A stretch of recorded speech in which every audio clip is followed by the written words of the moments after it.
Hello, everybody. Welcome to another Sunday night chat. Um, might be a few other people joining us as this goes along, but right now I have Jay Greg and Julia, and now I got to mute the damn chat. There we go. And y'all might not have heard it, but anyway, I did. Um, so I know he don't have a intro he ever wants to do, but Jay Greg, I'm gonna let you do an intro any fucking way.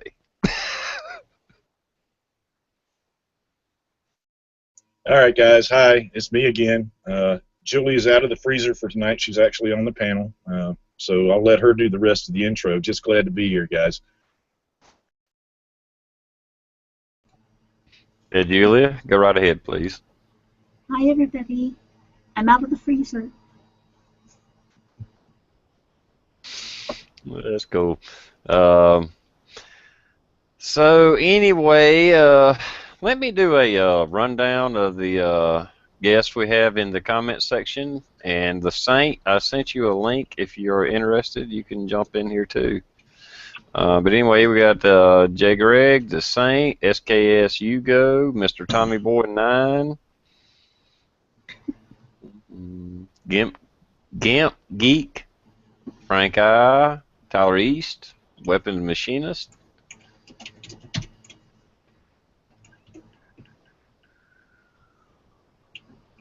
I'm scrolling. I know BC Truck was in here earlier. Stump Greenwood, South Carolina was in here, and Gadget Ninja 1. If I missed anybody, I'm sorry. Space Buns. Hey, Space Buns. So, is there anything you two want to, B Borg, sorry. And anything you guys want to bring up before we get started, or to get started? I guess not. Anyway, how about us?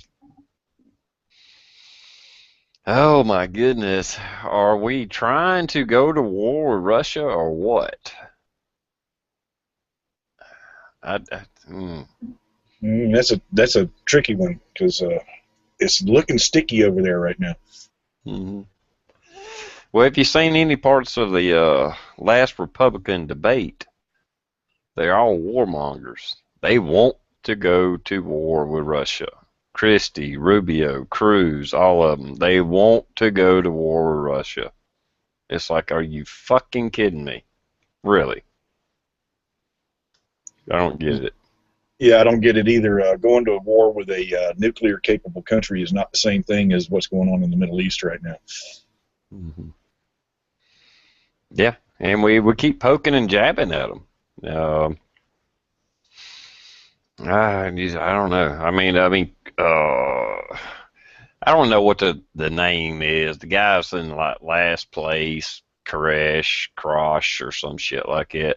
He was like, "Yeah, we need to punch Russia in the nose because we've let them get away with so much stuff for so long. It's time we put them in their place." And I'm like, "What the fuck has Russia done? You know, back some people of the UK, Ukraine that wanted their support. They've gone into Syria who asked for their support. Uh, what the fuck did they do? You know, I don't get it. Are people that fucking stupid that they don't understand what's going on? Yeah, the thing with Syria right now is that, Russia and us, we're working together against ISIS, but Russia supports Assad, and we support the rebels, and that's a recipe for disaster right there at some point in time. Yeah, I mean, I'm not saying Assad's a good guy, but it's a sovereign fucking country. We have no rights whatsoever to go in there and try to take over a country, just like we did with Libya, Iraq. I don't get the American mentality that we have the right to just go in and do regime change. that we can just go in there and blow up their fucking infrastructure, take over the country, put in our leader that we want. I don't get the American people that support that, which is the vast American public. I don't get it. I mean, if Russia or China come into the United States and said, hey, we don't like Obama, we're going to fucking blow up the fucking White House and put in our leader, and you will fucking take it and like it. It's One, no fucking different.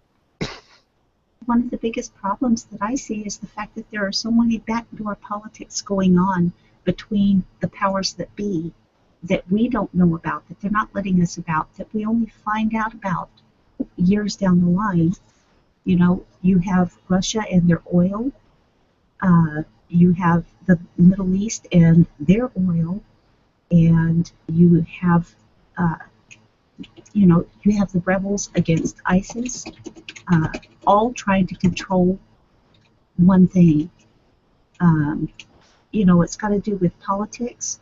Very little of it has to do with religion, and it gets blamed on religion a lot, but it's politics, power, and money.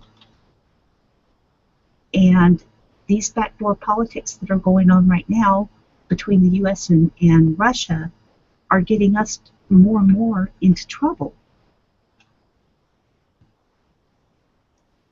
Oh, I agree. Yeah. I mean, there's so many avenues of what's going on uh, with power and control over things. Uh, I don't know where to point. I don't know what the answer is or isn't. Um, our economy is about to collapse. I mean, that's going to happen anytime. It might be 3 years from now. I don't know, but oh my God, I mean, it's that's on the brink. And I wonder if they want to use war as a excuse for it to bring in some other currency. That's what's on my mind. Is thinking that, well, as the dollar collapses, we need to blame it on something, and then we'll have a good excuse to roll in a new currency, and people will go along with it. I don't know. I don't know.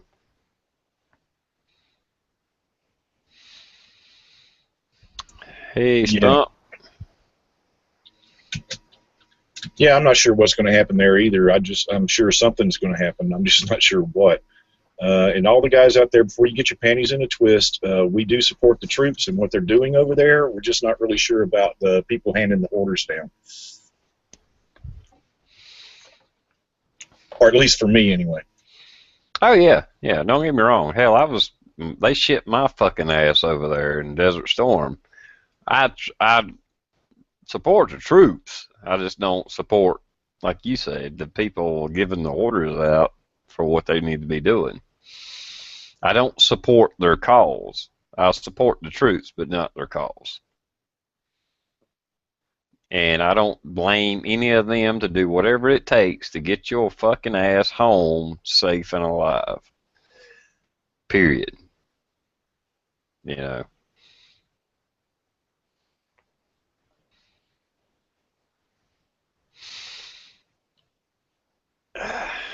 Yeah, sorry, I'm letting a lot of dead air go by. I'm talking No, you're in the fine. external. You're fine. I don't. There's so much shit going on. I don't even know where to start, where to begin, where to end it. Um, there's varying opinions on what is going on or what isn't going on. I don't know. I mean, all we can do is look and watch and make our assessments of what we think is going on. But uh, yeah, space buns. Hell, there's so much shit going on. I don't know how to nail it down to one topic because I think it's all intermingled. I think it's all related. I know one of the biggest issues that I have is the fact that, here in the US, it's we the people, but we're not the ones who are actually making the decisions. Uh, it's like that in a lot of countries. You know, the people who are going to work every day, slaving away to make money to support their families, they're not the ones making these decisions. And that's what ticks me off about all of this crap, is it's somebody sitting in an office somewhere who's saying this is what we have to do and this is what you have to do, and they're making the decisions for us. You know, and it's a very small percentage of people who are ruling over a lot of other people, and the ones getting killed and the ones who are, you know, going to war and things like that, they're the ones who suffer, not these idiots sitting on the back lines telling everybody else what to do. Agreed. Yeah. Yeah, these soldiers out there, you know, trying to be patriotic and do what's best for their country, or at least what they think was best. They have no say in what they're doing, where they're at, and they just do the best job they can.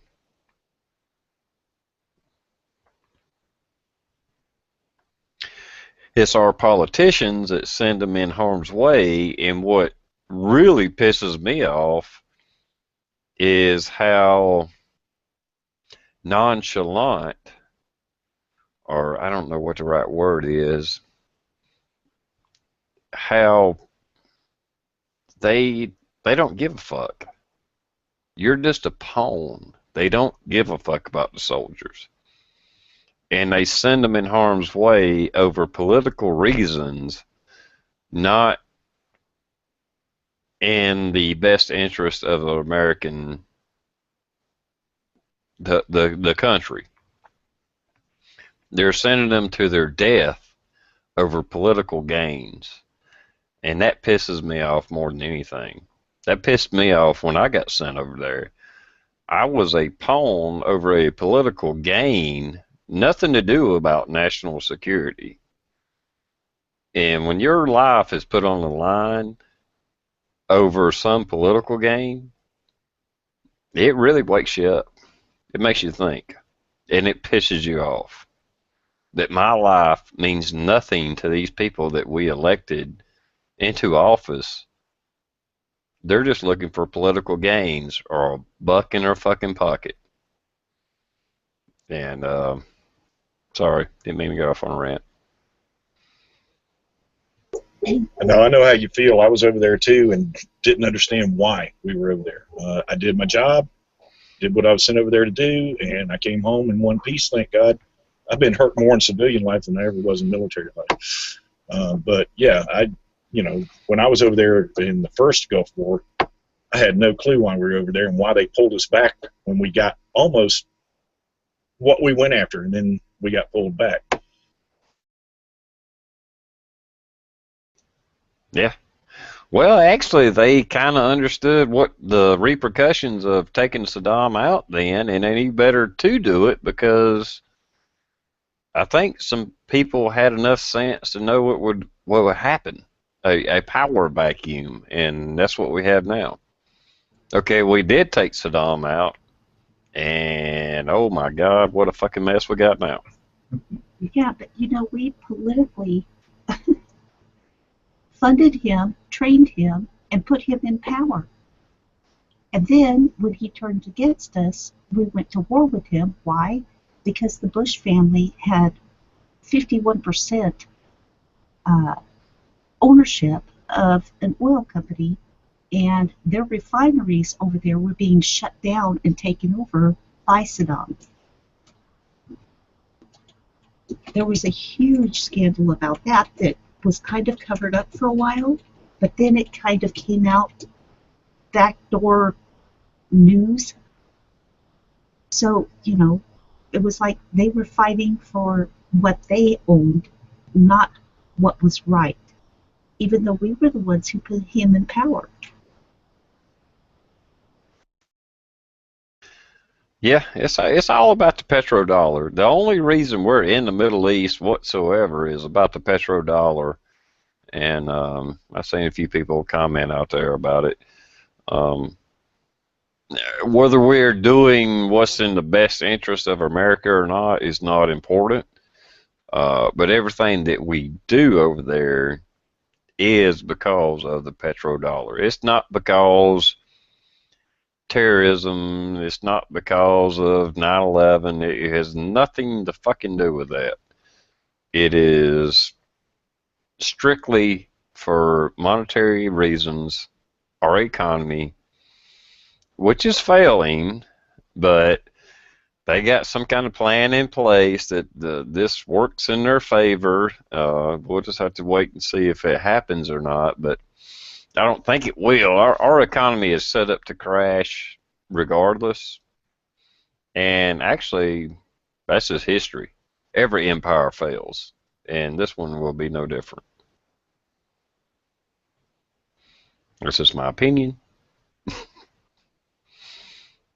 And I agree with it. I mean, yeah, it's all about the petrodollar and all about the U.S. dollar being what is the standard for international trade right now and not losing that.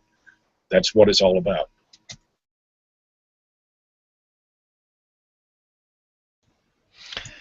Yeah, I mean, there's so many fucking game plans being played out right now that yeah, who knows what's going on? I really don't know. I just see what I see and call it as I see it. And The way I see the economy going right now, my best advice is keep your ammunition dry and continue on with your preps because something bad's going to go on in the U.S. in the next few years. I agree. If nothing else, a very hard depression is about to hit. Period. There's no way a depression is not going to hit. I mean, we're really not really out of the um, what's the other word they're using right now? Not depression, but a repression or something like that. I mean, A hard recession. recession. Recession, yeah. But the depression is coming, and it's coming soon. It might be a year, but it's coming, and we all know it. That's why we prep. Mr. Lock and Load 6, sorry, I would send you a link, but I have no idea who you are, and I do not want to invite a train wreck. So sorry. I don't. I hate to be so blunt, but I'm just not inviting somebody I don't know. Sorry. TR can only handle one train wreck at a time, and I'm on the panel, so he's got his one train wreck right now.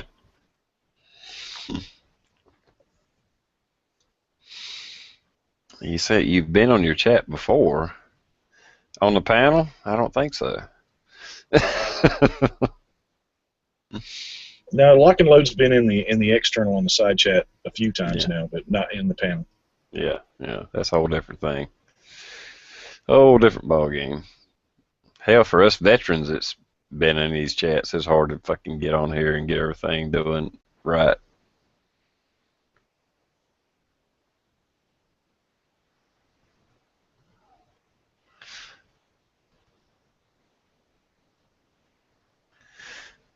I said it sounded like I don't know. I don't know. I don't know. Talk it up for a second. Let me go see who this guy is. Okay, doke. Tommy, you're saving 45 long colt for some eggs in the depression. I wouldn't trade it just for eggs, man. I'd want the whole damn chicken. Just saying. How are you saving your eggs? Are you doing the lye or the oil?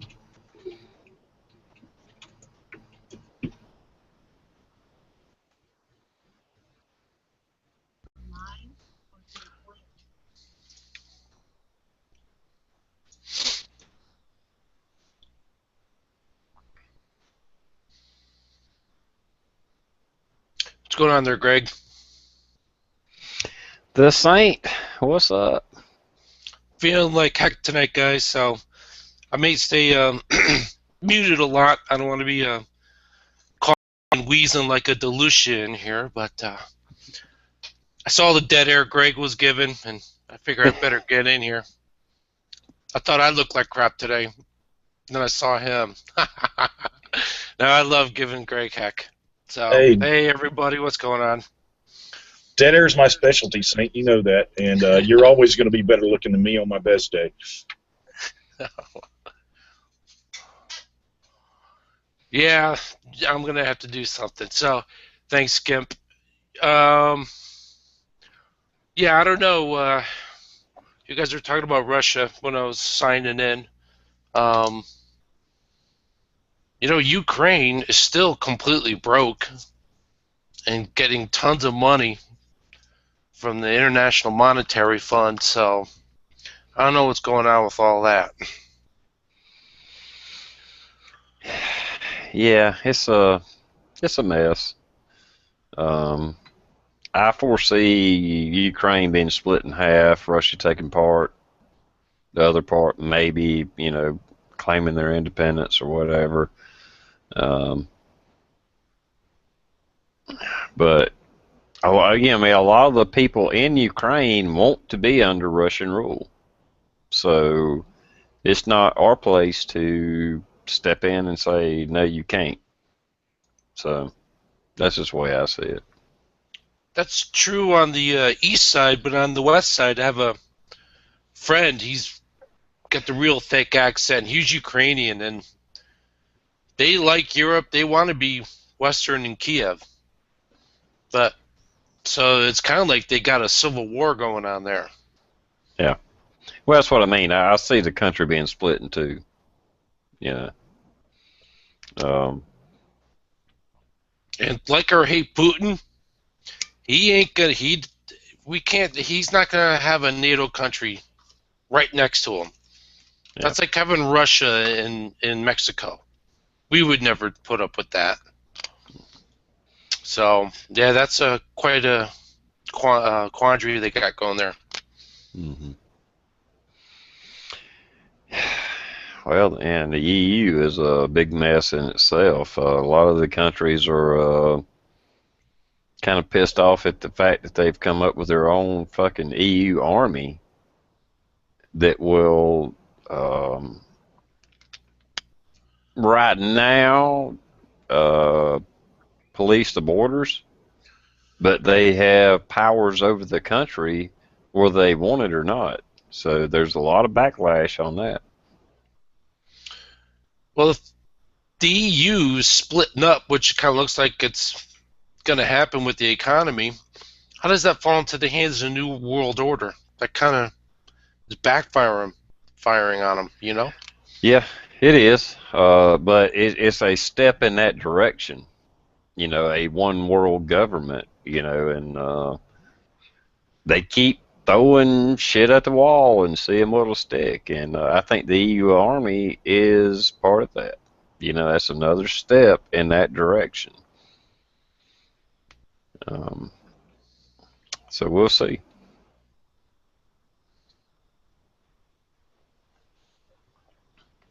I know, what's his name? I can't say his name.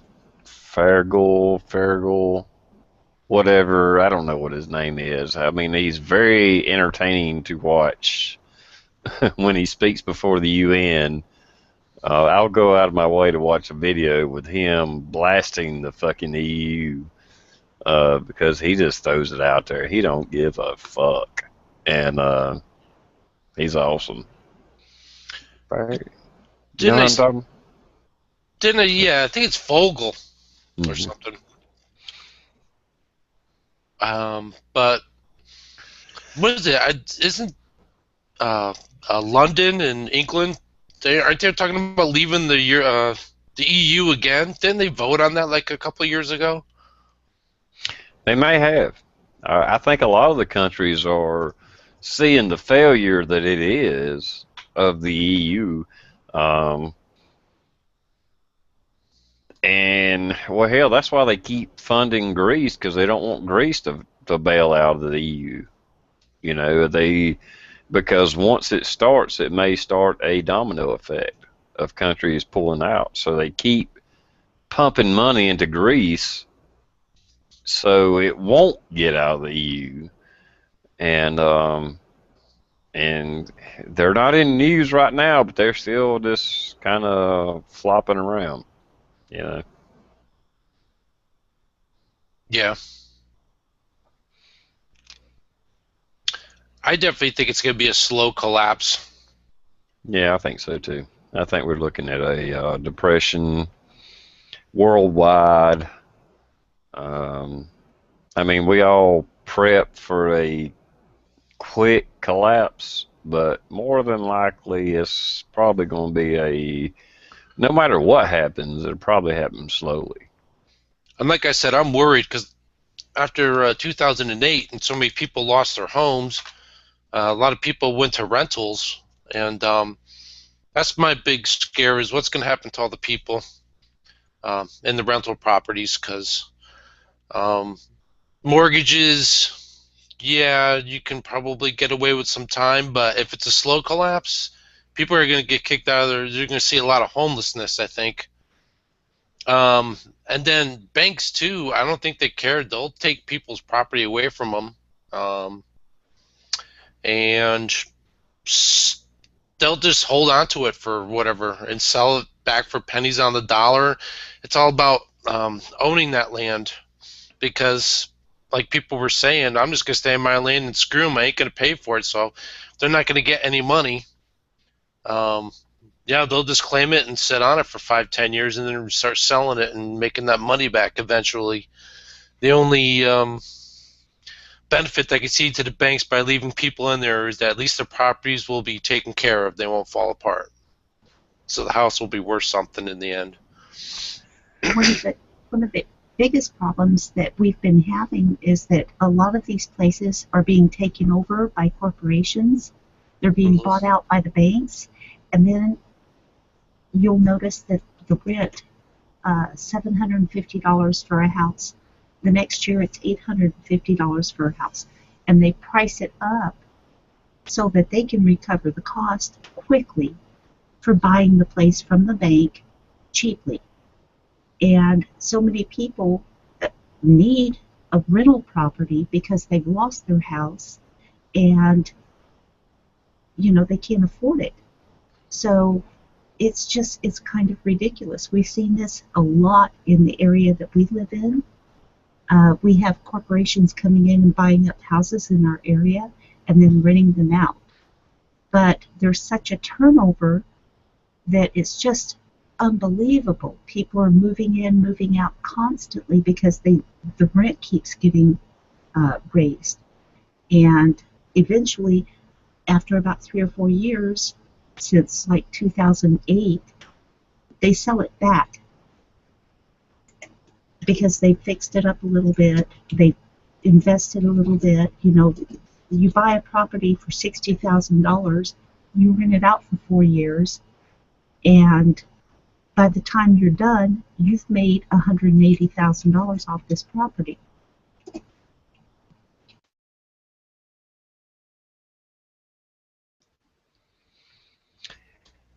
Yeah, I don't know in a big economic collapse whether banks would actually try to foreclose or not. If it was just a small collapse, a depression, they may. But if it's big enough, hard enough, I don't think they will. Um, I don't think they will have the manpower to do it. But it would just depend on the type of collapse that happens. If it's not a collapse and just a hard depression, they may get away with it.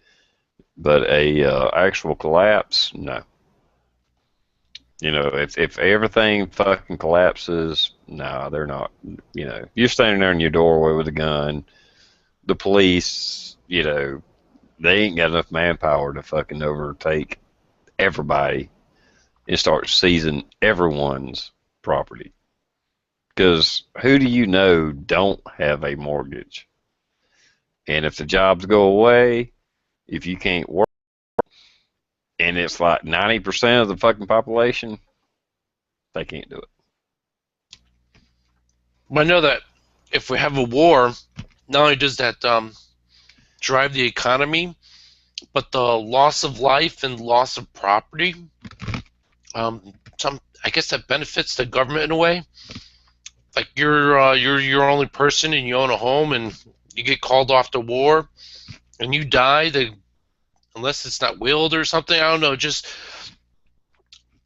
this is how it's kind of worked in the past. A lot of stuff gets turned over and benefits the system economically.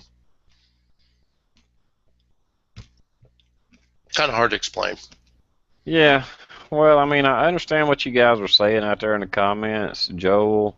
I'm just saying, if it is a true collapse, everything just fucking fails.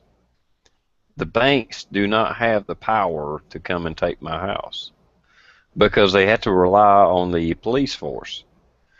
In a town of 5,000 people, we may have 10 cops. How is 10 cops going to repossess 5,000 people's homes? They're not.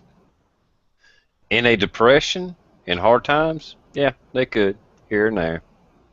You know, if you're a minority that lost your fucking job, you can't pay your mortgage, yeah, they can take your house. But in a true collapse, they can't. They don't have the manpower, and never will. Yeah, I agree, TR. We already saw what a depression will do to the housing market in 2008. A lot of people lost their homes. That was a depression, not a collapse. In a collapse, and I get what people are saying, martial law. Seriously, people, martial law will only work for certain cities. The military doesn't have the personnel to lock down the whole country at one time. In a true collapse, it's my house. Come and take it, like somebody said out in the external. In a depression, yeah, the sheriff's department's going to show up and move you out of the house. But in a true collapse, there's not going to be enough people to enforce that ever. Yeah, I think there's a big scare. There's a big, people are worried about a martial law, and martial law really can't happen in America. On a limited basis, on a somewhat, if you're in a big city, yeah, it can happen to a point, but martial law, the big scary man, boogeyman thing that we think of as martial law, can't happen in America. There's too many fucking people and we're too fucking spread out. It can't be done. We can't control a country in the Middle East this smaller than Texas. Our entire military can't control one fucking country in the Middle East that's smaller than Texas. How the fuck you think our military is going to control the entire fucking country? It can't fucking happen. And I'll pop another beer. There you go to that. Oh my God, the Patriot Angels got the wrench. All you boys and girls, sit up straight out there now. So, I don't know. I think the cities can be controlled. There'd be freedom in the open country, but the cities would be controlled and all the sheep. You'd have to get, and you can see it happening now with the wussification of America, but you'd have to get the people on their side. So, if they were able to get people on their side and control the major cities, a lot of the industry and resource flow, then they could put the squeeze on the rural areas. So, I wouldn't say they couldn't. It's possible, but it would be very difficult. I agree. Yeah, now that would be the other thing, and I think we've talked about this on chats before, that if people willingly accepted martial law, then it would be easier for the government or military to do. And they would have to, and that's the only way it would really work, is they scare the shit out of you to make you want it. you want to be controlled. You want the martial law, and that is something that could be used. It's like some doctor telling you, oh, this is what you have, but we can treat you. And they scare the crap out of you so much that, you give into it because you think this person is smarter than you and you agree with everything they say. And that's what the government would do in that kind of situation.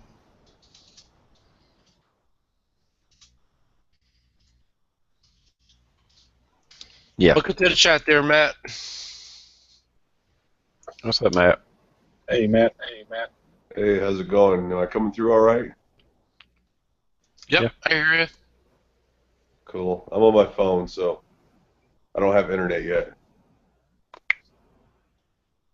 There you go. Now, you're not able to comment on the phone, right? No, I can't type into the external or anything like that. I just can see you guys, and you're really little, really, really little. Yeah, what's up with that? I've got on like an iPad and my phone and stuff and watch these chats and try to go on the external and it won't post anything. It's kind of weird. It's like they give you the option to type stuff in, but then it says, sorry, message ain't going through. So I must be doing something with settings or something, maybe. No, I think if you're on a mobile device, it just pretty much, if you do comment and it lets you comment, it won't show up until it's over with, and they'll all show up at one time, just like bam, bam, bam, bam, bam, at the end of it. Oh, well, that If makes you, sense. If you get on your phone or tablet's browser and actually go to youtube.com and view a live chat, you can comment, but you have to type a comment in, you have to enter, and then refresh the page every time. Unless you pay for YouTube Red, and that's supposed to fix that, but I'm not paying for YouTube.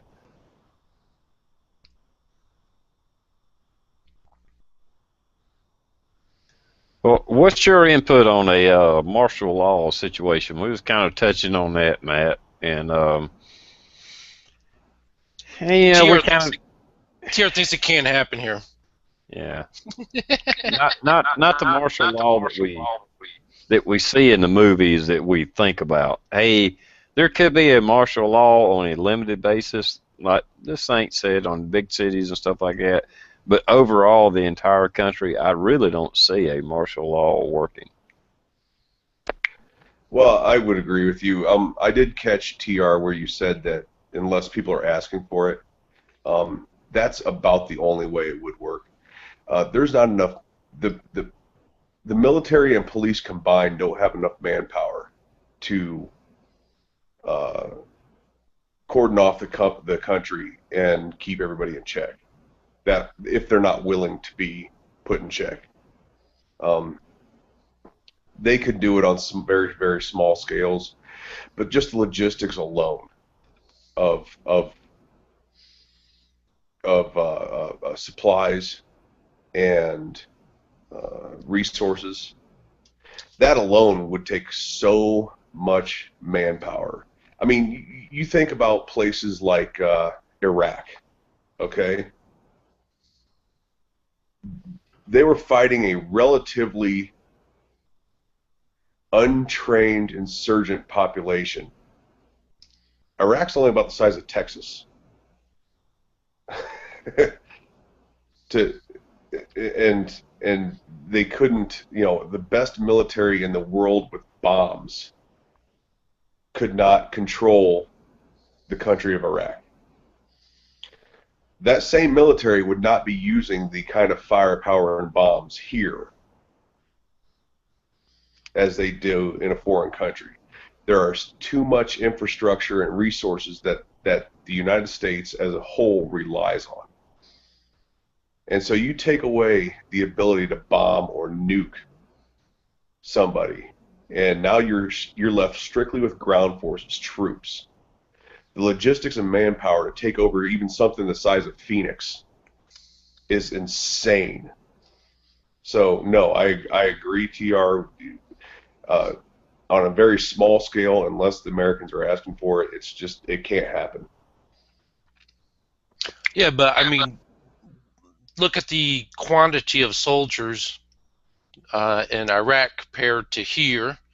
There'd be a lot more. You see people giving up their freedoms for safety.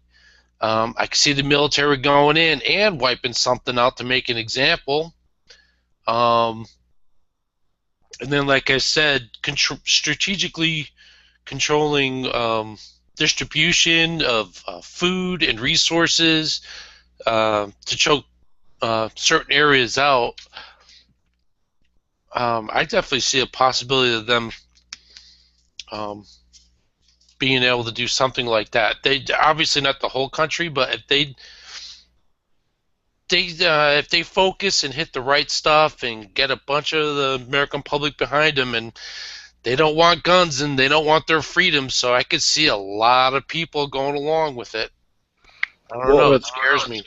Saint, you're assuming that they would do that to begin with. Yeah. That's under the assumption that every military person out there would be willing to partake in a martial law of the United States,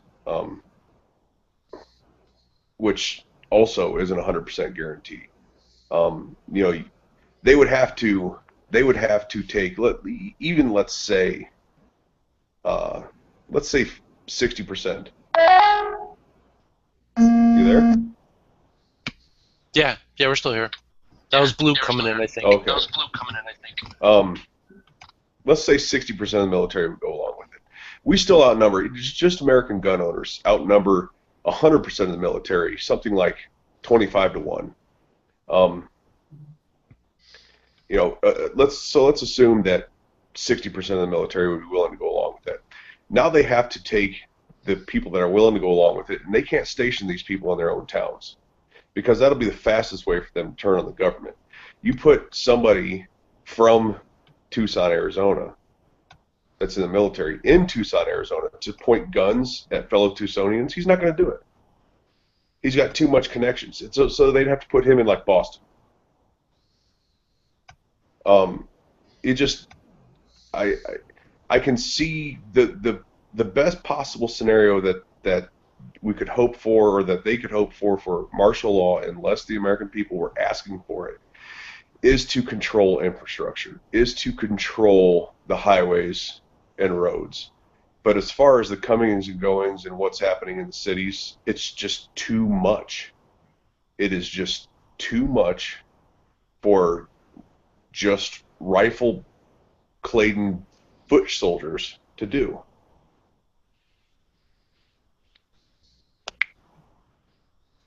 Yeah, I agree. Yeah, like I said, I mean, unless people want it, unless they're scared so bad that they just fucking scream for it, it's not going to happen. There's too many of us with our own armament to try to force us to what they want. Right now, yeah, I mean, to an extent, the government is raining down on us, and we're kind of helpless to a point. But far as the government taking a strong arm against us, if that ever happens, that's when the rebellion will happen. And there's too many of us. We're too many of us, and we're too spread out. They can't do it. The rebellion will be demonized, though. We're the domestic terrorists. People think of that way now. The rebellion was demonized in the revolution too. You got to remember that the British royalty made our founders look like a bunch of treasonous assholes, which, according to the British royalty, they were committing treason. And if you really want to get down to the definition of it, so the first American Revolution was looked very down upon by the people of that country, by British people. That's where 3% comes from, right? Kind of, yes. It's the popularly known as the 3%. It wasn't 3% of the British, it was 3% of the colonists, um, who had been here for a while. It's not like they'd landed here and went, "Hey, fuck you," you know. They'd been here for a while. There was families here and everything else. But yeah, the popularly is the 3% of the colonists. Something like 20% sided with them but wasn't real active, and another something like 20% or 11% um, helped them out logistically and with supplies and so on. Yeah, Yeah, go ahead. yeah. I was just going to say I agree with you, Matt. A lot of people that hell, let's just go back to how many people in the U.S. actually know anything about the U.S. history nowadays. But popularly, everybody thought everybody in the United States rebelled against England, and it was a very small percentage of the colonists that rebelled against England and still won against the greatest military power in the world at that time. But they did have support of 20 to 30% of the population. Even though they may not have took up arms, they had a percentage of people that helped house them, feed them, clothe them. So I mean, the 3%ers is true. There was only 3% of the population, but at the same time, it's kind of misleading because there was a percentage of the American people that supported them, and that would be your difference. In another revolution, would you have the support of the general population? And you don't have to have a majority, just have to have a percentage of it. What's really scary is the fact that, when you're talking about the Revolutionary War and what the people knew back then, as far as survival, it's totally different than what we know now as far as survival. Most people, they drive back and forth to work every day. They stop at Starbucks and they get their coffee. They put in their 9 to 5 or whatever. They don't do anything else. And that's the majority of the people out there nowadays. They don't know how to take care of themselves. They don't know how to be self-sufficient. And that's a huge problem right there.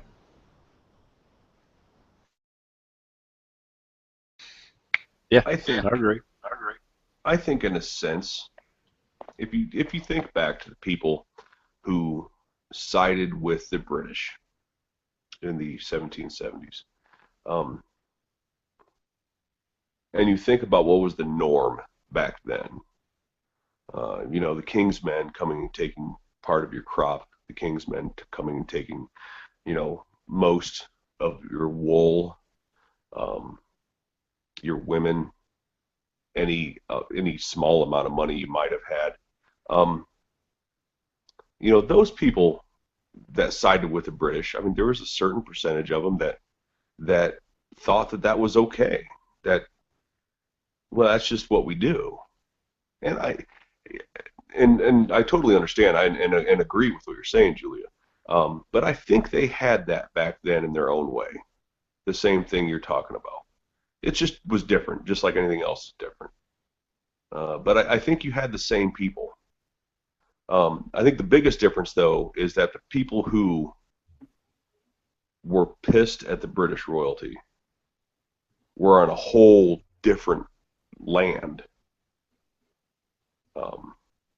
They were across an entire ocean, whereas we're kind of stuck here in the same land that our, let's just call it British royalty, is pissing us off at.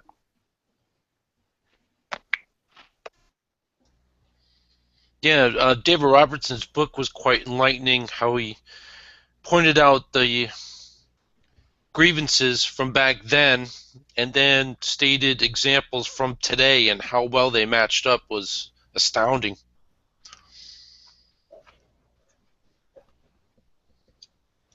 Yeah, and like Matt says, that standing army is here.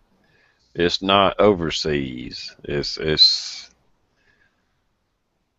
I see, and I know Matt knows what I'm talking about when you're in chats or commenting on videos, and people say, "Well, we just need to stand up and revolt now," and it's like, no, we cannot yet. It may come a time that we can, but right now is not the time. That's just the way I see it. Because you will be smashed like a little fucking bug. Yeah, people need to remember that the founders spent the better part of a decade, if not a little longer, assuming that their record keeping was, as good as ours is today.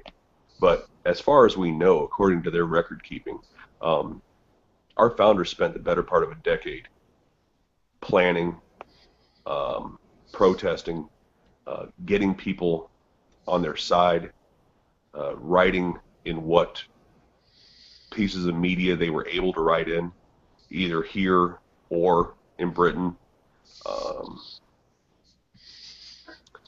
It wasn't, they were extremely organized, considering the fact that in order to get a message to each other, it was by horseback or by boat.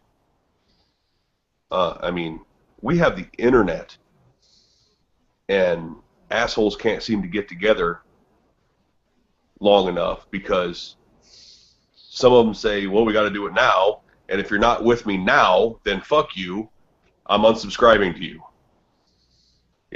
Or you say one thing I don't like, and now you're an asshole, so I'm unsubscribing and blocking you on Facebook. And it's no wonder we're fucking losing. When people on horseback, and that's the only way they could get their messages across, did a better job of organizing than what we can with the technological advances we have today, it's no wonder we're losing. That is an excellent point, Matt. That the fact that we have such an ease of communication, you don't even have to have a fucking FCC license to talk on ham radio. You don't have to have anything. All you got to have is the fucking internet, and you can be in a chat. You could be in the comment section, or you could be online, like we are here on the panel, or just in the comment section.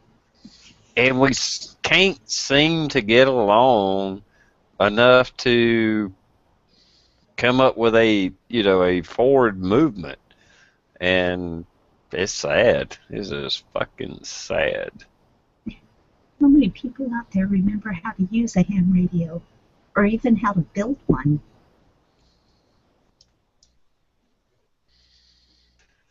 Well, that's the thing with the internet, with YouTube. You don't even have to have a ham radio. You can just, we all have a voice.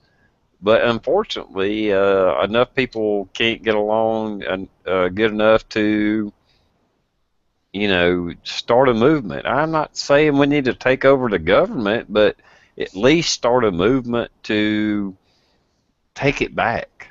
As the rules follow, as the way that it is written, to at least get the people in there that we want and stuff. We can't even do that. I've been part of movements on Facebook where we're trying to get rid of, like, Lindsey Graham, and we couldn't do that. That's sad. Okay. Do you guys remember 2 or 3 4th of Julys ago when God, what's his name? Adam Kokesh? Adam Kokesh did the open carry rally in D.C. It ended up not happening, but do you remember when that was getting organized? Anybody? Oh, yeah. Yeah. A little bit. Okay. I was like, well, tell me somebody remembers that. There were thousands of people, and I mean thousands of people, that refused to do it because it's illegal to carry a gun. It was illegal to carry a gun in Washington, D.C. And then there was thousands more that wouldn't do it just because they don't agree with Kokesh's politics. Now, you can have that opinion, fine. You don't agree with his politics. But what does the fact that you can't have your Second Amendment right in Washington, D.C., the fucking national capital, what does that have to do with Kokesh's politics? Nothing. And as far as it's against the law, okay, the whole point in doing it is to get that law changed. It's against the law. What's going to happen when it's time to revolt? Are you going to tuck tail and be a little bitch then too because it's against the law? Yeah, that's what scares the hell out of me too, man. Well, that's the thing. If enough people do it at one time, they can't enforce the fucking law. So you force them to change their policy, even if it's just for a fucking day. You know, can they come out and arrest 1,000 people? Well, fuck no. That's the point. That is the entire point of it. Force their hand. You know. Look at the I-5. What was it? I-594, I-950. Yeah, 594. I-594 law that passed in Washington. You know what? 1,000? Was it 1,000 or a couple thousand people went to the state capitol, and every one of them committed a felony. Yep. And they couldn't do a damn thing about it. The cops even said, this is unenforceable. We can't do a damn thing about this. There's, number one, there's too many. And number two, even if there wasn't too many, it's just an unenforceable law. Look at Connecticut with the magazine ban, or the magazine registration or ban, whatever it is. You know, something like 20% of Connecticut gun owners actually turned in their magazines. The rest didn't. And they can't do a damn thing about it. The only way they can do anything about it is go door to door, knocking doors down, searching for magazines. They don't have the manpower for that. No, it's unenforceable. And that's why they continue to pass laws in some of these places. And if people would realize that these are unenforceable laws, take action against it, that they will bring it to the limelight. They'll bring it to light that these are bullshit laws, and we're not going to fucking do it. We're not going to fucking comply. One of the problems that we had here in Washington State was the fact that they come out with the 594, but they also come out with another, and they're trying to get a vote on both of them. But the way it's worded, the way it's presented to the people, there's so much more that you need to read about other than what comes in your pamphlet. And there were so many people here who were pissed off because they thought they were voting on one thing, and then they realized afterwards that they were voting on something else. You know, it's stupid the way that they word it, because they make you think that you're voting on one way, but you're actually voting on the opposite. And it's just the way it's worded. And a lot of people don't understand that. Hey, Mindy, Mike DeLucia mentioned something about unions. Can you use that wrench, please? Oh, man. Julia's right. It was the way that that was worded that confused a lot of people. It barely passed, by less than 100 votes. But look out, Oregon, because it's coming your way next election cycle. And they're going to try to do the same thing they did to Washington and Oregon.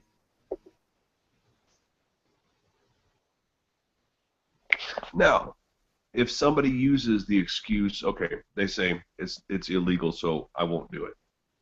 Fuck you. I don't like the man's politics, or this person isn't who I don't like this person, so I'm not going to do it. Fuck you too. If you're going to sit here and tell me I'm not doing it because it's a suicide mission, because people aren't prepared enough or organized enough, I would totally agree. I would totally agree. And people, I don't know what they're saying out in the chat room right now, but I'm sure I'm going to get shit on a little bit for this. But It's like the Bundy Ranch. Had people gone to the Bundy Ranch and opened fire on BLM, they'd have lost in a second. They would have lost in a second. They would have been slaughtered by the government. Now, it may have started another revolution, but that was a suicide mission had they decided to do that. And our founders did not do that. Our founders were very meticulous. Like I said, spent a decade planning and got the backing.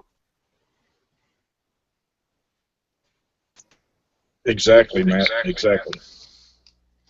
What are your thoughts on this, Blue?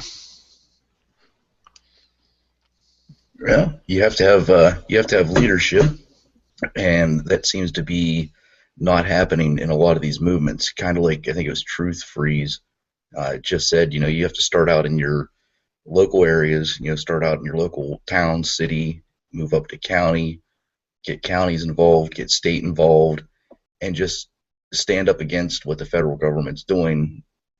Start out small, branch it to where your whole state's involved. And if you get enough states to do that, then what's the feds going to do? I agree with that analogy that he has. Do you anticipate a similar distribution among police officers as civilians? I mean, police officers have taken an oath to defend the Constitution and whatnot, but I'm sure that just like many civilians, they'd be wanting to take care of their families, or they may not agree with it, see it as illegal. I don't know how, from a police perspective, and revolting like this. What's your thoughts on that? Oh, I already know our local area. If anything like this happens, we're going to have civilians standing right next to us, stopping federal agents from doing anything. I mean, that's from our local sheriff. That's from the police department I'm at. But where you run into the problem is we're the small and the few.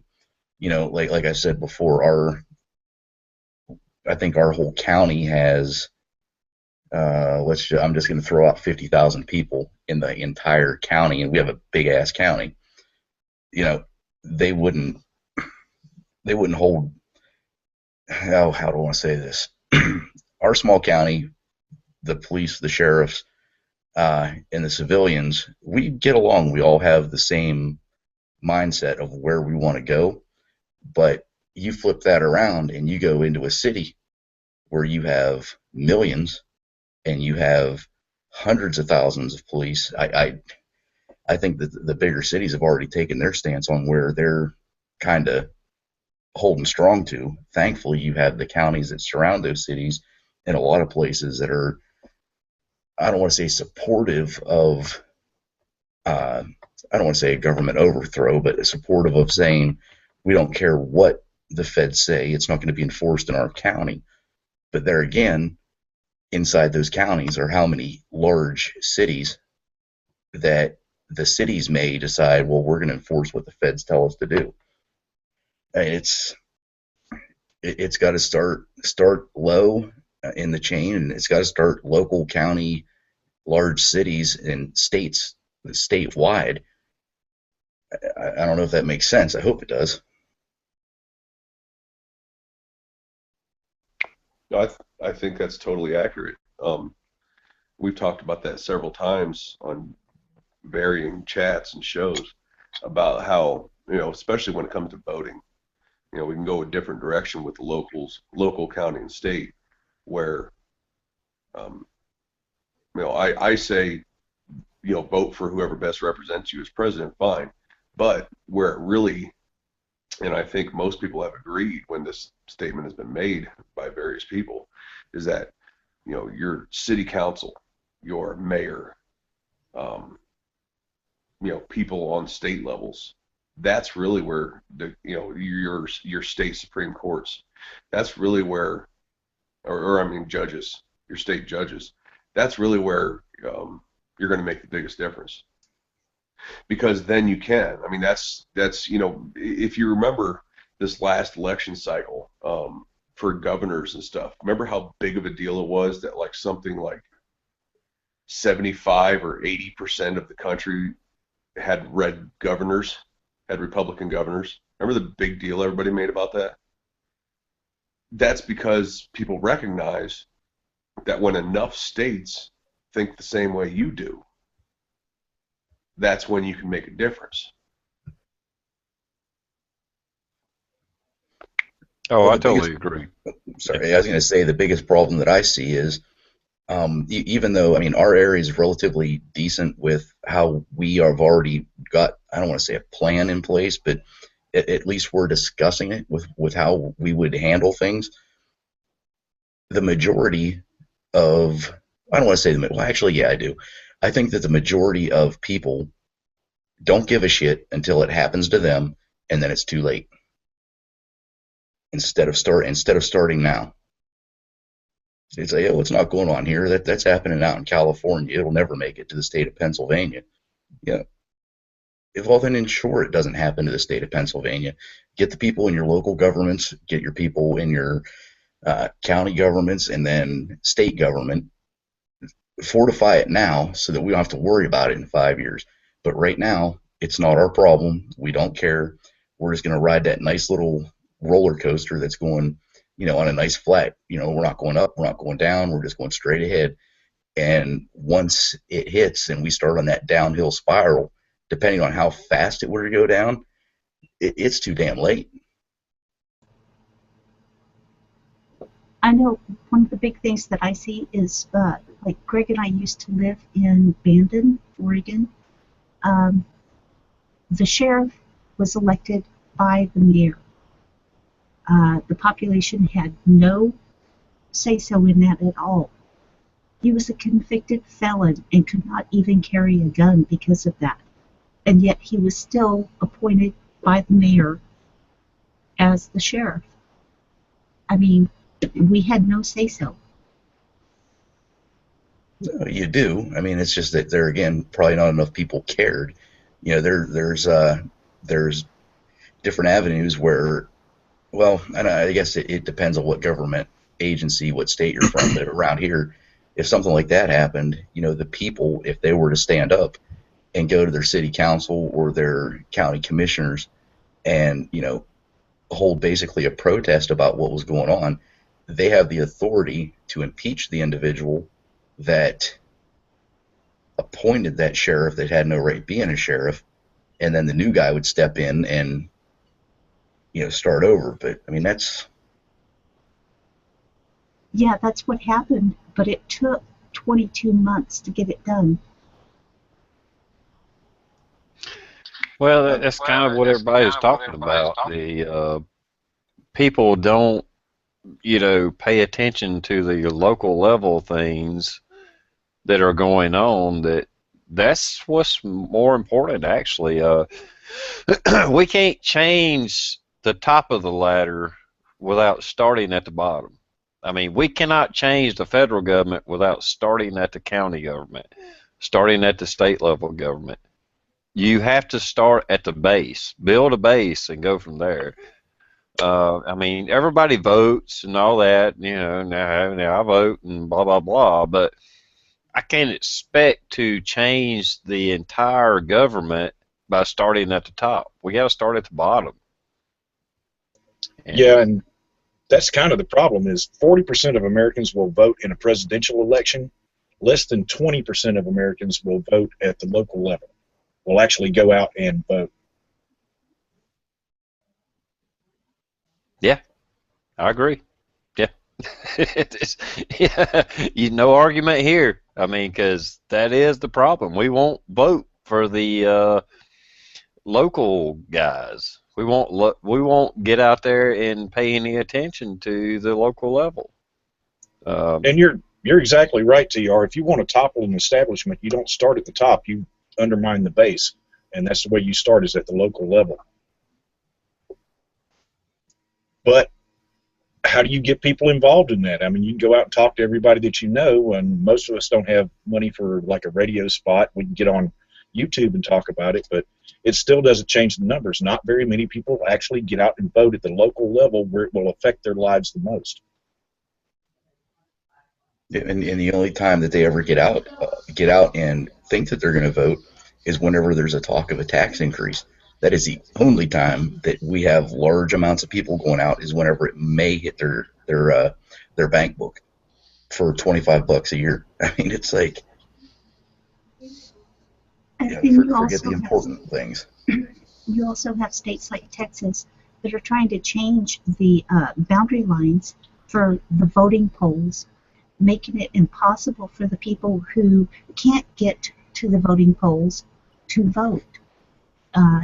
Texas, Louisiana, there have been a number of states who have tried to get around what they consider their best candidate by making it impossible for the people who want to vote to actually get there and do it, which I think is just a huge mistake, because they're not listening to the people and what they want. I mean, requiring a driver's license instead of an ID card. States are doing that now too. Well, I mean, they're going to basically even on your local politician level, your city council and stuff like that. There's so much money involved in that, and so much backdoor politics, and oh my God, the shit that goes on, even on your local politics level, is probably overwhelming if you knew half of what was going on. But we got to start somewhere. And you have to get out there and vote. You have to get out there and, push somebody. And there's no, and that's the problem. I guess that is the problem. I mean, there's no reward for that other than doing the right thing. And there's too many of us that don't want to do the right thing, and I'm included. I don't really push for local politicians that much. I did for the Senate of South Carolina, but even that was on a federal level. But it's a big challenge to take on to get our local politicians in line. It really is. And the other thing is who's, let's say that you find out information that one of your local city council members is selling drugs on the side, is taking bribes on the side, is doing this on the side. Just you as a typical resident, myself as a typical resident, who's going to go forward with that information at an open public meeting to try to get something done? Because, I mean, everybody's so goddamn afraid of getting sued for slander and everything else that you may have it on good faith that this is going on, but who really has the time to, investigate and back that up? So then you turn it into which for us, it would be, like, let's say that was happening in our local area, you would turn it into the state attorney general for investigation. They don't give a shit. I mean, unless it's going to be big media reports for them and it's going to look awesome for them, they don't give two shits what's happening down in, bumfucked Egypt. I mean, that's just the way it is.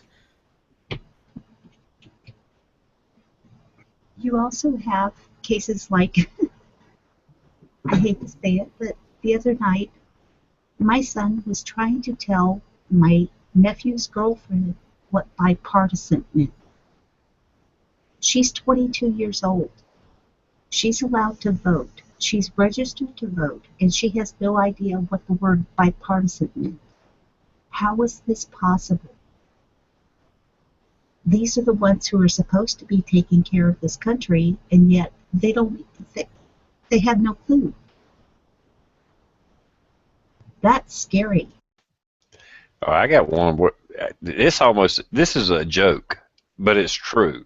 This is a actual happening of the United States. A little story I got to tell you here. I think I've told this before, but anyway, guy I work with, his stepson basically. I guess it was his stepson. Joined the Navy, was going through graduation. His girlfriend or wife, whatever, I don't know. Anyway, they was like, yeah, we're going to go up to Norfolk. You know, that's where he was graduating from. And she stated that she could not go to Virginia because she did not have a passport. Swear to God, that's a true story.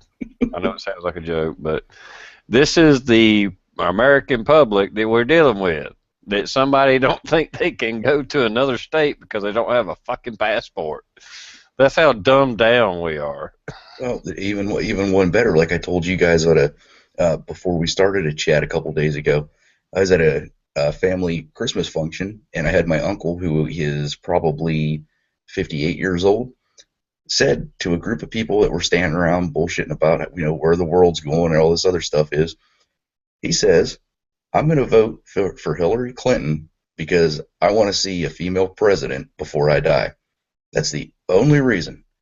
You talk about almost coming to fisticuffs at a family gathering with that one little comment. It was like I started yelling, my brother started yelling, a couple other cousins were like, "What are you talking? If you're going to do it just so you can have a female president before you die, don't fucking vote. If you don't know what you're getting into, don't vote." And I think there's a lot of people out there with that mindset. They have no idea what the hell what they're doing or what they're talking about. But let's have a female president. I'm going to vote for her. They have no idea what she's about. Well, I think that's how Obama got elected, is just because people thought, hey, it was a good idea or a good time to have a black president. There's no doubt in my mind that a lot of people have voted for Obama just because of that. Not because of his policies, not because he had a fucking resume that qualified him to be president. They just want to see a black man president. Well, he didn't have policies, and you're right. You're totally right. The only reason Obama got elected was because of the color of his skin. That's 100% accurate. He didn't have any policies. He didn't. He promised to be different than Bush. That was pretty much it. And he promised change, yeah, and then didn't deliver on change. Nothing changed. Well, I don't know. If you consider getting worse changing. Well, yeah, I get that, Matt. I'm talking about change for the better. Yeah. Nothing changed for the better. Well, does anyone notice the hypocrisy in this? Because to vote for someone because of their skin color, so you're going to treat someone a specific way based only on that factor, or vice versa, a woman. So is that racist? Or to vote for a woman based solely on the fact that she's a woman, so you're treating her a certain way because of her sex. So that's sexism. So while, yes, they do have the right to do what they want with their vote, is what they're doing right? Yeah, I hear you saying. I don't have a problem with a black president, a Mexican president, a woman president. I don't really care what the race, gender, or religion of the president is. What I care about is what their platform is and what they're trying to do. And I will vote on that. I will vote for the best person that I think will do the best job for America. Unfortunately, right now, I have no clue who the fuck I'm going to vote for because I don't see anybody that's going to do anything that needs to be done right now. I just see a bunch of talking heads that are just trying to get into office and, further their political career, and that's it. They don't care a damn about the American people.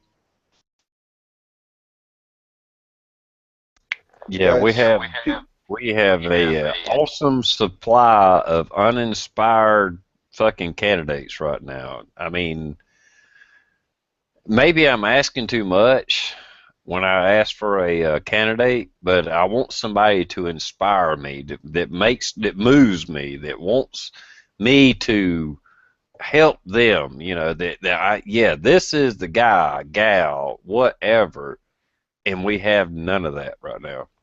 None, in my opinion. I always find it.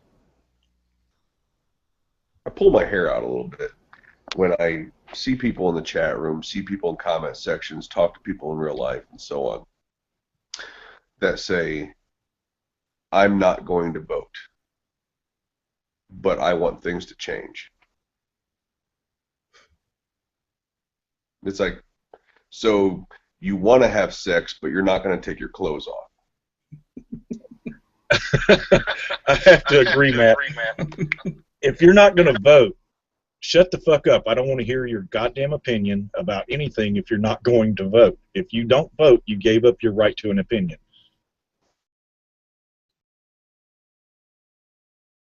I'm not going to sit here and tell you that voting works. But if you want shit to change, the 10 minutes out of your busy fucking year, you know, isn't going to kill you to write your name down for the guy who best represents what you want, what your stance is. I don't care if you think voting works or not. That's not the issue. The issue is, okay, you don't protest because you said protesting doesn't work. You don't vote because you say voting doesn't work. I mean, you're going to change the world by being in a comment section? You know, I mean, if it can't be fixed on Facebook, it can't be fixed. Yeah. Yeah, absolutely. I mean, as much as I think the election process is rigged, especially with the electronic voting now, I still fucking do it. If the majority of the people, if a overwhelming majority of the people vote a certain way, even as rigged as it could be, can't be hid. If the majority of the people, I mean an overwhelming majority, vote one way, there's no way they can fucking hide that. They cannot, they can't wiggle out of it. And another thing, if you get called up for jury duty, by God, show up with bells on and be happy to be there. I had a waitress. I was at a little restaurant the other day, and she was complaining about being on jury duty. And I was like, you should be happy you're on jury duty. That's our last line of defense. You get to make a fucking difference. You get to have your voice fucking said. And nobody can take it away from you. Be happy you're on fucking jury duty. I have to disagree with you there because when I was a registered voter, and I do keep my mouth shut most of the time about that, but I was a registered voter. I got called up 4 times, and I'm a single parent at the time with 3 kids to raise. I got called up 4 times for jury duty, and I ended up getting fired from my job because I was away for so long. Then you And need to file a lawsuit against the people who fired you. actually, I tried, and they said that basically there was nothing I could do. You can't ignore a court order, and a court order is what a jury duty is. And there's laws that are out there to protect people from being fired or mistreated from that. I'm not saying that didn't happen to you, but that's just really messed up. Well, yeah, it is. There was extenuating circumstances, but basically they just said that I missed too much work. And I called. I was there every day. I served my time. I waited and I waited, and I ended up getting fired because I missed basically over 30 days of work because of it. And I kept getting called up, and they said it was just a pool that they drew from. But I ended up losing my job because of it. And it was a bunch of crap. And when I called a lawyer about it, I was told that my employer could say anything they want as far as why I was fired. they told me it was because I had missed so much work. So, you know, it was kind of complicated, and this was years ago. I don't know if it's the same now, but Well, well, there are federal laws in place. You cannot be fired for being on jury duty. Now, the employer, if it's like South Carolina, if it's a right to work state, they don't have to give a reason to fire you. They could just fire you for whatever reason. But I still believe in jury duty as the last line of defense, as we have. If even where I'm at, if I lost my job for being on jury duty, so fucking be it. It is the good of the country for me to be there. Period. Yeah, the only things I got against jury duty is your employer is obligated to pay you for 2 weeks, and then after that, you're getting the minuscule checks from the state. So I got a little problem with that. And then the other one is once you hit the deliberation room, it turns into 12 Angry Men, and you really get to see what idiots some people really are. But besides that, yeah, I get what you're saying, TR. Well, I would, for both Julia and Saint, I understand what you're saying, Julia, but that shouldn't reflect on jury duty itself. That should reflect on asshole employers. But Saint, I hate to say it, but you shouldn't be in jury duty for the money. Honestly, I don't think they should pay you at all. I think jury duty should be looked at. I believe the same thing about most politicians. I don't think politicians should be making money.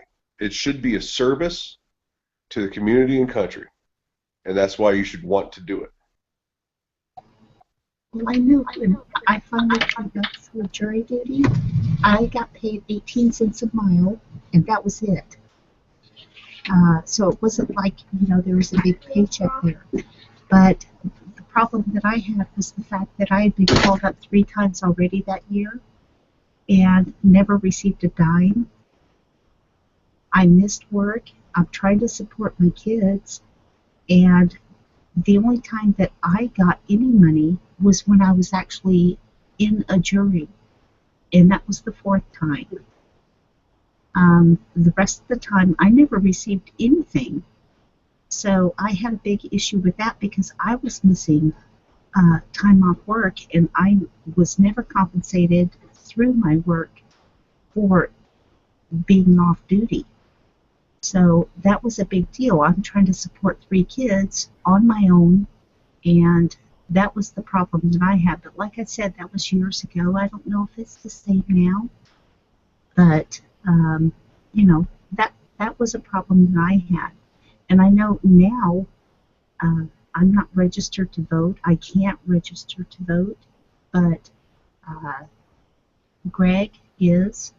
And so we go over the issues. We go over the everybody who's coming up for election, and we look into it. And I talk to him about it, and he talks to me about it, and we decide that way. So it's his vote that counts. So I really can't say anything as far as who I don't want elected, but you know, we do discuss it. My biggest problem was in the state of Washington. This was the way it was back then, and I ended up losing my job and not being able to support my family the way I wanted to because of it. Yeah, but there again, it gets back to your employer. That it's nothing about the system because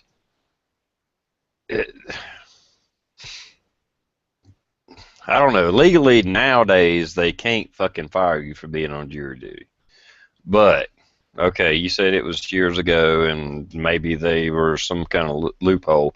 But the bottom line is that is our last line of defense, to be on jury duty. I was called up to be on the grand jury this past year, or this year. Anyway, I didn't make it, but I so wanted to be on it because then I could decide what cases, or I could at least have a voice to decide what cases comes up for a jury duty, but what comes up for a court case. And I think that is a very important. I mean, it pissed me off to see the fucking line of people trying to get out of jury duty uh, because that's just, I don't know how to explain it. I mean, this is us, the people, being able to decide on what laws are just or not. And we have a voice in it. And we should fucking jump at the opportunity to decide whether it's law or not. Somebody could do whatever, and we could say, you know what, we don't give a shit if that's law or not. We're gonna set you free because we don't agree with what happened to you, or vice versa. You know, I mean, it depends on the situation, of course, but we should all really embrace, if you ever get called to jury duty, jump up and down and fucking praise the Lord, I'm on jury duty. Because now I get to voice my opinion on the basic level. That's just the way I look at it. Sorry. You must have said Constitution somewhere. That's why you didn't get picked. I hear what you're saying, TR, and I agree. Jury duty is not only a right, it's a privilege, and it's the last bastion of freedom that we have right now. That being said, what happened to Julia, if you get fired because you missed too much work because you were on jury duty, is against state law and it's against federal law. But to fight it, you have to be able to afford a competent attorney to defend you, and that's not really possible for a lot of people. That, and you have to have, I mean, the attorney has to be able to prove that that's why you were fired. I mean, there's just so much digging involved. I mean, it sucks what happened to you, Julia. But, you know, TR is right when he said, like, TR, did you say South Carolina is the right to work state? Yes, correct. Yes, correct. Yeah. Yeah, so is Arizona, so is Ohio. They can fire you for any reason they like. I mean, they quite literally, you walk in with a pink T-shirt on, and the boss doesn't like pink, you can be fired. You know, it has nothing to do with your job performance. I mean, there are protections. There even in right to work states there are some protections, but they would have almost literally had to put on your discharge papers that they fired you because you had too much time off work because of jury duty. They would have literally had to have that in there.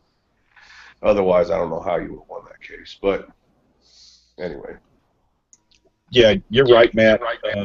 And Washington is a right-to-work state, which means you can be fired for any reason. They didn't like the shirt that you wore in that day, and they don't have to put down why they fired you. That's great in respect that you don't have to keep working a job because you signed a contract that you don't like, but at the same time, the employer can fire you for no reason at all other than they just don't want you working there anymore.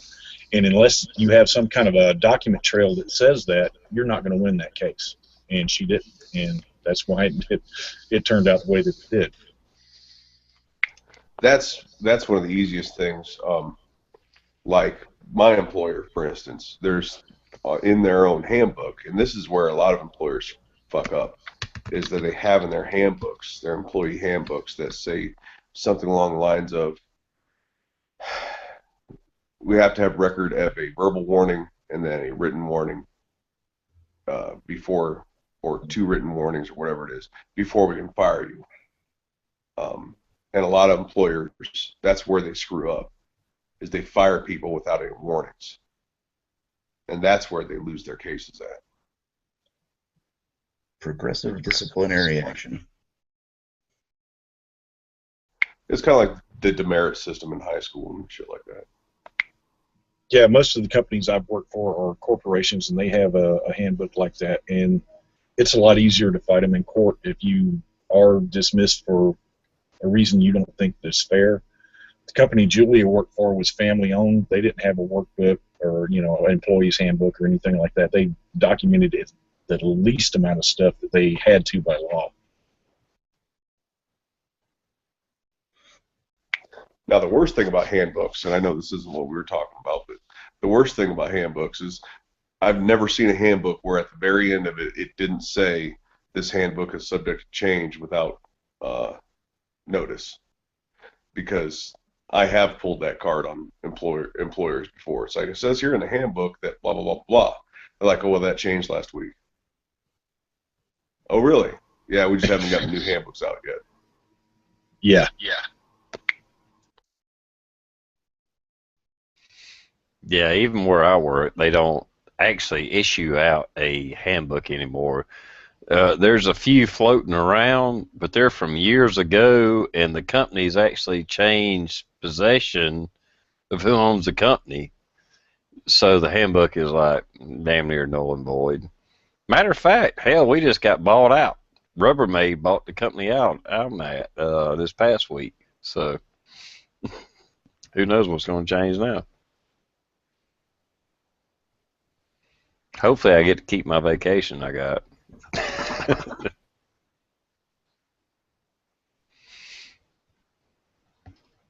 The vacation thing is normally in a contract, whatever you signed, whatever you earned.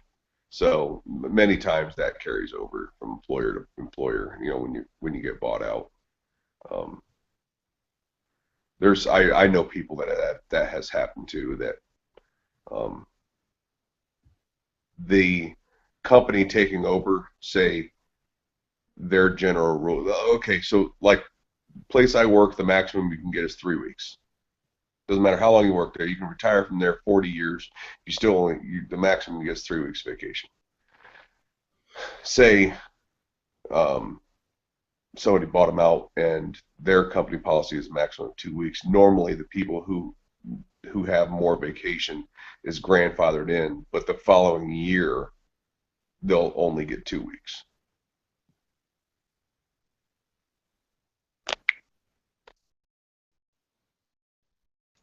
Yeah, that would suck. I got a lot of vacation, so we'll see. The little company I work at is a blip on the radar of the actual corporation I work for. But like I said, Rubbermaid just bought them out. It was kind of a big deal on Wall Street. But we'll see what happens. I don't know. So, TR, the plant you work for does plastic molding or plastic injection molding? Yes. But we're only part of 5% of the actual corporation. It's one of those conglomerates or whatever where they own. I mean, the company I work for, they own like Coleman, camping shit, Food Saver, Mr. Coffee, Rivel, Oster. They own so much shit, but they just got bought out by Rubbermaid. So my little company, the little teeny tiny little company I work at, the plant itself, we'll have to see what happens. The reason I'm asking is I grew up in your area. The original owner of that company, did he have a nickname like in the Night Stalker? I don't know. Did he race dirt track with a car called the Night Stalker? He could have. I really don't know because I've only been there about 9 years. Okay, if that's the same company, I actually went to college with his son, so this guy was spoiled rotten, but that has nothing to do with the conversation. It just, clicked in my mind that might be the same company that I'm thinking about up there or down there. It could be. Yeah, I'm behind Michelin headquarters off Pelham Road.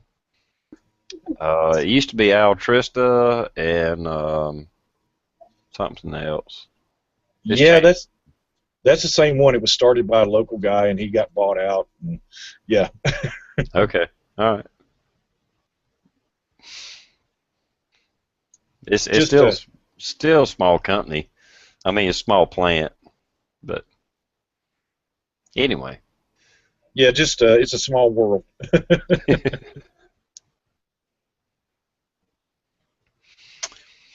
Matt, do you have anything that you want to talk about as a subject matter? No, not really. I mean, I can't even. I've been so busy over the last 3 days that I don't even know what the hell's going on right now.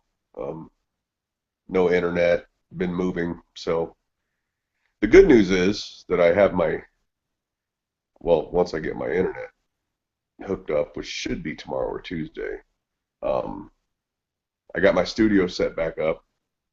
So I got my flags back. I got my big desk back. I got my dual monitors back. I'm getting killer internet, so I'll have good bandwidth. And I knew I wasn't losing my mind. When I moved here, I could only find two of the three AK 75 round drums that I owned. And I convinced myself over the last year that I accidentally left one of my drums in Missouri when I was there for the big shoot that a bunch of us went to. And I'm unpacking a box, and I'll be a some bitch. There's my missing drum full of ammo. Well, that's awesome. There's nothing like finding a mag you thought you lost and it full of fucking ammo. Christmas came early. Yeah, that'd be one of my worst concerns too there, Matt. I don't care about the dining room table or the silverware. Where's my ammo and my mags?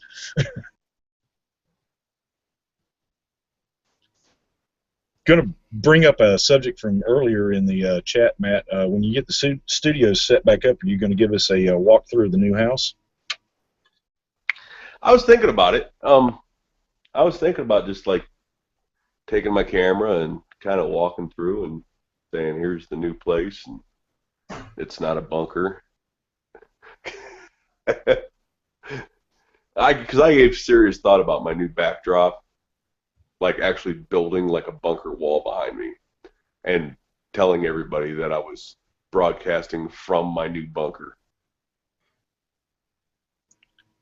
Go find the trunk of a rusted out 757 that leads down into the house. Yeah, just make sure don't show off all those AR-15s you actually own that you talk about so much. I got a closet full of them, you know it. You need to sell me too, Matt. I'm giving them away. Well, that works too. I would, well, not change the subject, but I will say if you want to buy ammo and guns, by God, you better start doing it now. If I'm pretty sure everybody on the panel and in the audience probably maxed out anyway, but there is talk of a Obama trying to go after the guns again through executive orders. So it probably won't go anywhere, but it'll be enough to cause a scare to drive up prices. And right now, prices on guns and ammo are probably at their all-time low, or at least in the last 10 years, I would say. Yeah, I got to agree. If you're going to buy now, because if God forbid Hillary gets in office, you're not going to be able to buy guns for very much longer. Any kind of gun. I think people put too much faith or whatever word, I don't know the word I'm looking for right now, put too much into what the president's actually capable of doing, which isn't much, to be honest with you, when it comes to guns. Importation, he can affect importation, which affects the AK guys and, commie gun guys, like me. But, he can instruct, companies like the AT, or companies, divisions like the ATF to do things that are more strict, but he can't write law. That's not in his power to do. A lot of people believe that he can do all these executive orders when he can't. Neither can Hillary if she gets in. There actually has to be a change in the laws and in the Constitution for that to happen. Now, one of the biggest ways that it does affect is he'll get up there and talk about executive action. He'll get up there and make presidential speeches, which, and you hit the nail on the head there, Greg. It scares the hell out of people, which causes a shortage. It causes people to go out and buy 10 cases of ammo, and everybody's then out of ammo. And I agree with TR when I think we've seen ammo prices as good as they're going to be. I think they're going to steadily start going up, and if there is a scare, obviously they're going to skyrocket. But I don't think they're going to be any lower than what they are right now. And if they are, it's going to be so little that it's the $20. Like right now, I think a case of 7.62 with 39 Wolf is something like $230, $220, something like that. If it goes lower, it might be $200, but we're not going to see much lower than what we're at now. Yeah, I agree with that, Matt. The thing I was saying about Hillary's, the thing that scares me about her is the last major assault weapon ban that we had that lasted for 10 years was enacted by her husband. So that kind of concerns me a little bit. But I agree with you on the ammo prices. They're not going to go any lower than they are right now. They're only going to go up, and that's just the way the economy works. Nobody lowers prices once they've been raised. Even if the supply and demand changes, they're not going to change the price that much. I mean, just look at the grocery industry right now. Or, gas. Gas is the only one that actually did drop, but that's because oil prices dropped so low right now they can't justify keeping the prices the same. Well, actually, I don't mean to dish you any at all, Greg, but gun and ammo prices have come down to what there was a couple of years ago when they were like fucking non-existent, and the price went up. But it did come back down. But at the same time, I don't think they're coming down any more than they are now. And if you're going to buy an AK, AR, if you're going to buy ammo, you need to jump on it now, because probably after the first of the year, there's going to be some statement by Obama and about going after guns or ammo or whatever it is, and I just see another gun surge. The same thing we seen in 2008, 2012 is coming again. And as much as you want to say the Democrats are against guns, they do more for driving gun sales and putting more arms into people than anybody. Because all they got to do is just whisper it. Republicans historically have enacted more gun control laws than Democrats have. And you're right, Greg. I mean, Bill Clinton got the assault weapons ban passed, but that was not bill. That was not an executive action. That was congressionally passed. And there was a spike in violent crime in that time frame, so it scared the hell out of people enough that they thought it was going to work. However, Bill Clinton has even come out and said that didn't work. And Bill Clinton has basically come out and said, if I remember correctly, there was a few articles a while back where Bill basically made the statement about Obama saying, you need to leave the gun owners alone. This is not the route you want to take. Believe me, I know from experience, kind of a thing. Well, Yeah, I I've hear said both of you. TR, don't ever worry about offending me by disagreeing with me. I don't have a problem with that. That's called discussion, and I love it. Same for you, Matt. But yeah, I hear what both of you are saying. It kind of worries me because, like you said, Matt, there was a big scare back then, and there's a big scare going on right now, and it just kind of concerns me a little bit. I'm not worried about it. Nobody's coming for my guns. I've already got them. Nah, Greg, you're just used to being wrong. Don't let these two guys make you talk your way out of your own point. Yeah, I'm used to being wrong, Saint. I'm married, and I've been married for a long time. yeah. Well, you make a good point, Greg. You make a good point.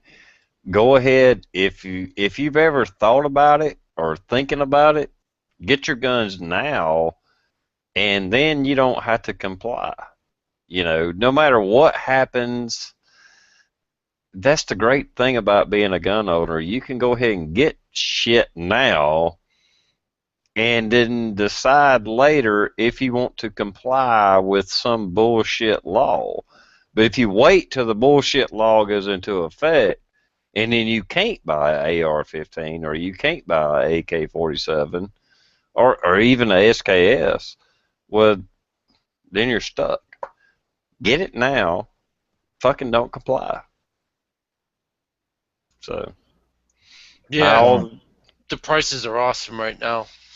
And I was paying attention to something on my Facebook feed, and a friend of mine, his wife is part of the Mothers Demand Detention, and she wrote a little thing up, and she's like, "Remember when we thought that the tobacco lobby was too huge and impossible, and we could do nothing about it, but yet look at what we've done with smoking laws out here in Washington, and I'm sure a lot of places, a lot of restaurants and everything, public places are going smoke free.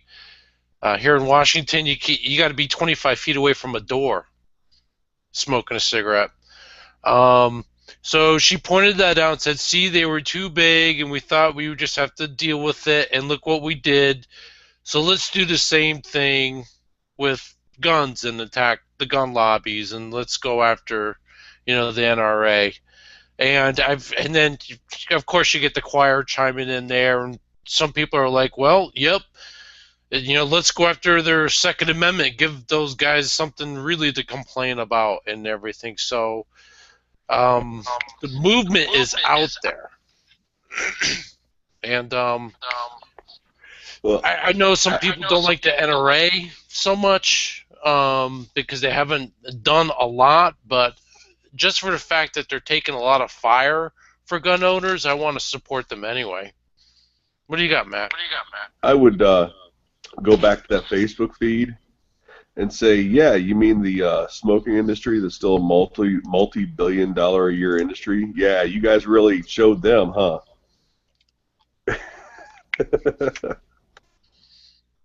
Yep.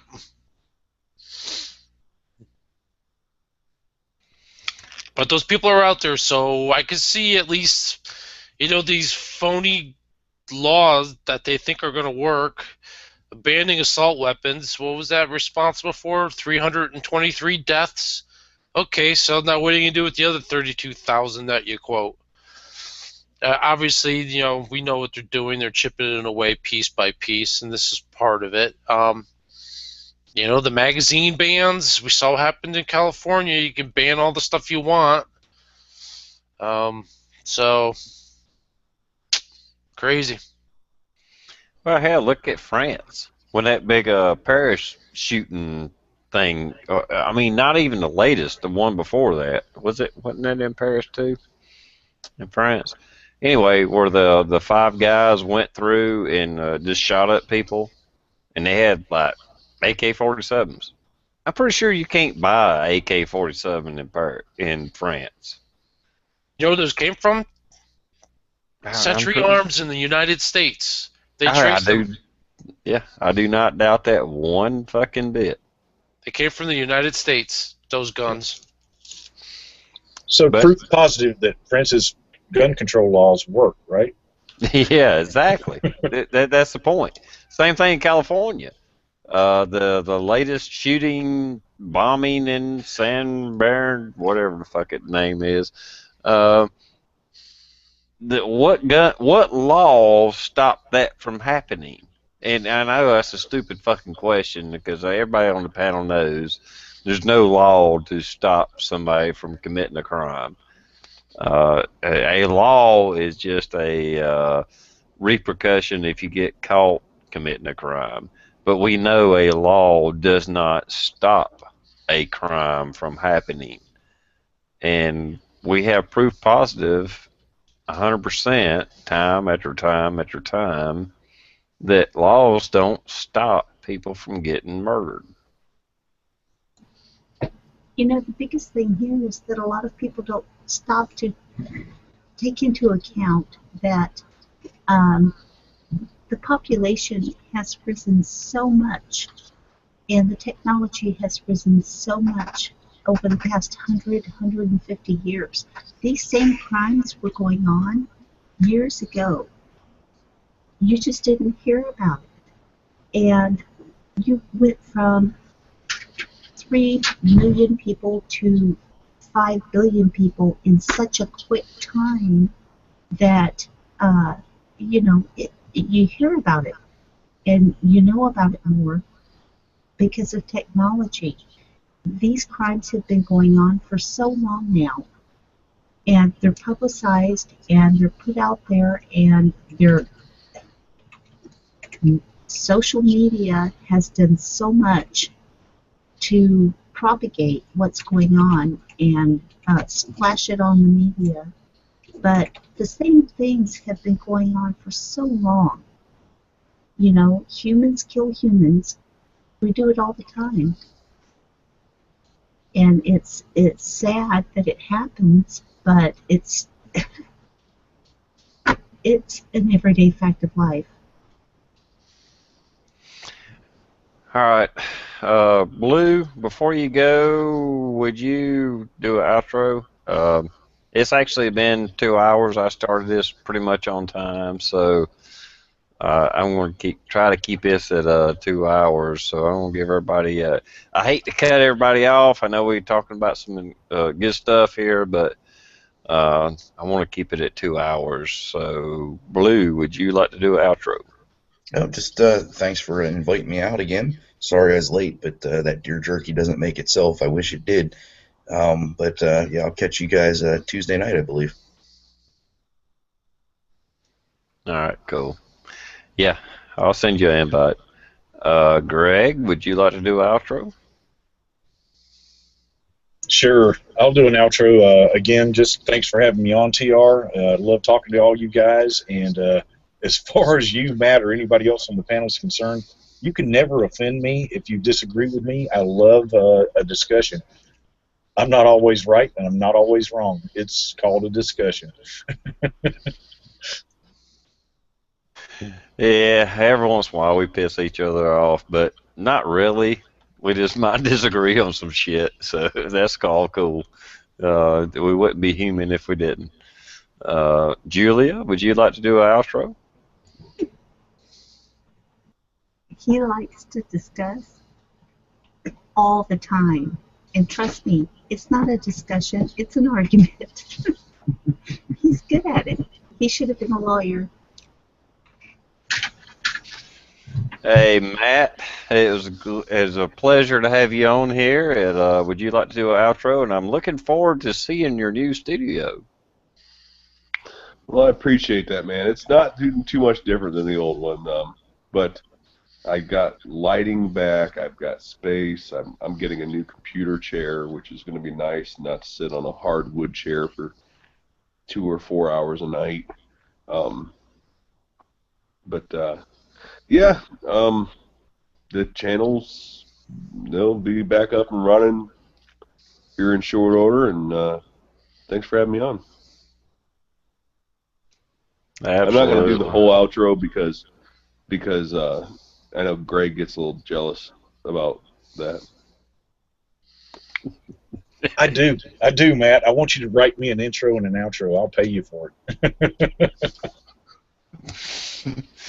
Oh, it's all good things. All good stuff. Hey, Saint, hey, glad to see you back. I know you've been on a chat or two since, but everybody was worried about you, and go ahead and do an outro, brother. Yeah, no, that's why I figure I better show up anyway that I'm sick, or else send people into a tizzy. Hey, nah, not much going on here, but thanks Sunday Night Crew and everybody for jumping in once again, all the usual people. Good to see everyone out there, and as always, appreciate the invites, and whenever I can, I'll definitely try to be here, DR. So, thanks. Absolutely, you're always welcome. And with that, I want to go ahead and end this. I want to thank everybody for coming in here. I kind of feel like I cut it off short. We was getting into some good subjects, but like I said, I like to keep it at 2 hours, and we'll continue this again. So later, everybody, and have a Merry Christmas if we don't see you before then, and a Happy New Year. Bye.